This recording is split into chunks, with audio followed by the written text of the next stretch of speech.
लेकिन इस बीच एक और नेता का दिल्ली जाना और अमित शाह से मिलना राजेंद्र राठौड़ बहुत कुछ कहता है। मुख्यमंत्री भजनलाल शर्मा भी ब्राह्मण जाति से हैं और ब्राह्मण जाति से ही आते हैं सीपी जोशी, जो प्रदेशाध्यक्ष हैं राजस्थान में भारतीय जनता पार्टी। संभावना अब ये भी जताई जा रही है कि राजपूत वोट बैंक को साधने के लिए हो सकता है कि अब प्रदेशाध्यक्ष की जो कमान है वो किसी राजपूत को सौंपी जाए। तो देखा आपने, सियासत में कब क्या हो जाए कोई नहीं कह सकता।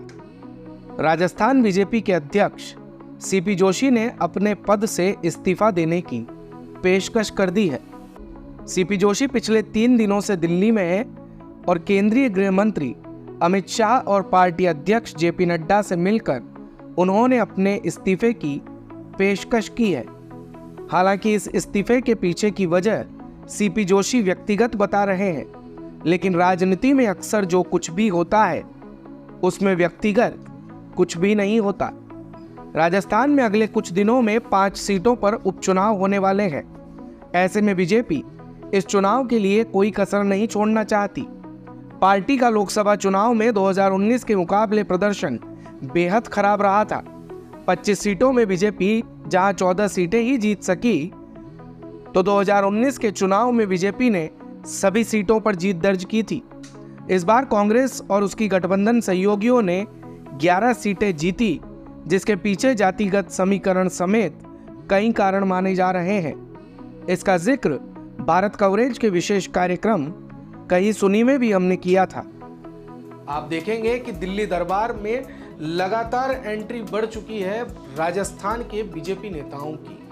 आपने देखा होगा कुछ दिन पहले एक फोटो निकल कर के सामने आया था, 1-2 दिन पहले, जिसमें अमित शाह सीपी जोशी के साथ बैठे हुए हैं। सीपी जोशी से दरअसल वो मंत्रणा कर रहे हैं, जानकारी ले रहे हैं कि भैया आने वाले समय में 5 सीटों पर उपचुनाव है राजस्थान में, और इन 5 सीटों में 3 सीटें तो ऐसी हैं जहां पर बीजेपी संभावना जता रही है कि हम जीत सकते हैं।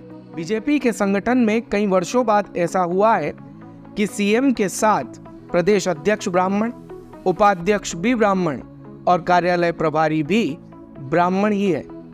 ऐसे में अब यहाँ किसी अन्य जाति के नेता को अध्यक्ष पद पर बैठाया जा सकता है।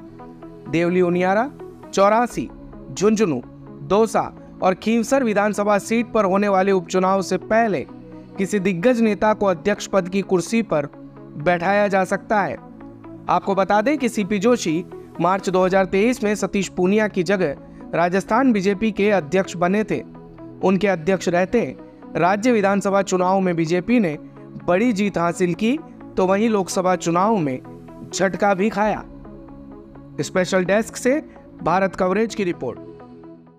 दिन भर की सारी अपडेट्स के लिए सब्सक्राइब करें भारत कवरेज को, और हाँ, बेल आइकन दबाना ना भूलें ताकि आप रहें अपडेटेड हमेशा।